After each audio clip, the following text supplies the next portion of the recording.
ഇതിൻ്റെ വീഡിയോ റൊട്ടേറ്ററിൻ്റെ ഓപ്പറേഷനെ കുറിച്ചിട്ടാണ് നോക്കുന്നത്. നമുക്ക് രണ്ട് മോഡലുകളാണ് വരുന്നത്. ഒന്ന് 150 RPO, മറ്റേത് 100 RPO ആണ്. രണ്ടും കോൺസ്റ്റൻറ്റ് RPSലാണ് റൺ ചെയ്യുന്നത്.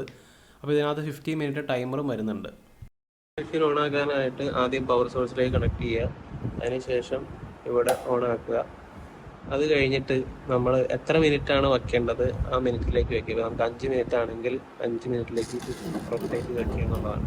അപ്പോൾ ഇത് റൊട്ടേഷൻ സ്റ്റാർട്ടാവും. അപ്പോൾ അതുപോലെ ഇത് തിരിച്ചിനി സീറോയിലേക്ക് ആവും. നമ്മളിത് കൈകൊണ്ട് തിരിച്ചത് സീറോയിലേക്ക് ആക്കരുത്. നമ്മളിത് ഓട്ടോമാറ്റിക്കലി മെഷീൻ തിരിച്ച് സീറോയിലേക്ക് ആവാനായിട്ട് ടൈം നമ്മൾ കൊടുക്കണം. ഈവൻ നമ്മളൊരു മിസ്റ്റേക്ക് വരുത്തിയാലും ഇപ്പോൾ 10 മിനിറ്റാണ് നിങ്ങൾ സെറ്റ് ചെയ്യുന്നത്, പക്ഷെ 5 മിനിറ്റ് മതിയായിരുന്നു. അപ്പോൾ എന്ന് വെച്ച് തിരിച്ചത് 5ലേക്ക് ആകാൻ നിൽക്കരുത്. കാരണം അത് 5 മിനിറ്റ് തന്നെ ഫുൾ ടൈം കൊടുക്കണം. കാരണം അതല്ലെങ്കിൽ ഇതിൻ്റെ സ്പ്രിങ് കംപ്ലൈൻറ്റ്. അതൊരു സ്പ്രിങ് സിസ്റ്റത്തിലാണ് വർക്ക് ചെയ്യുന്നത്, ഇലക്ട്രിക്കലായിട്ടൊരു യാതൊരു ബന്ധമില്ല. ഇപ്പോൾ ഈവൻ മെഷീൻ ഓഫ് ആക്കിയാൽ തന്നെ ഈ സാധനം ടിക് ടിക് ടിക് സൗണ്ട് നമുക്ക് കേൾക്കാതെ തിരിച്ച് സീറോയിലേക്ക് ആവും. അത് കംപ്ലീറ്റ്ലി ഇൻഡിപെൻഡൻ്റ് ആയിട്ടുള്ള ടൈമറാണ്. ഈ ടൈമർ ത്രൂ ആണ് ഈ ഒരു മെഷീൻ്റെ കൺട്രോൾ പോയിട്ടുള്ളത്.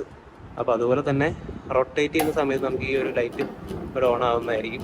അപ്പോൾ നമുക്ക് ഓഫ് ചെയ്താലും തിരിച്ചത് സീറോയിലേക്ക് ഓട്ടോമാറ്റിക്കായിട്ട് ആയിക്കോളും എന്നുള്ളതാണ് 5 മിനിറ്റ് കഴിഞ്ഞ് കഴിയുമ്പോൾ. അപ്പോൾ അങ്ങനെയാണ് ഈ മെഷീൻ ഓപ്പറേറ്റ് ചെയ്യുന്നത്.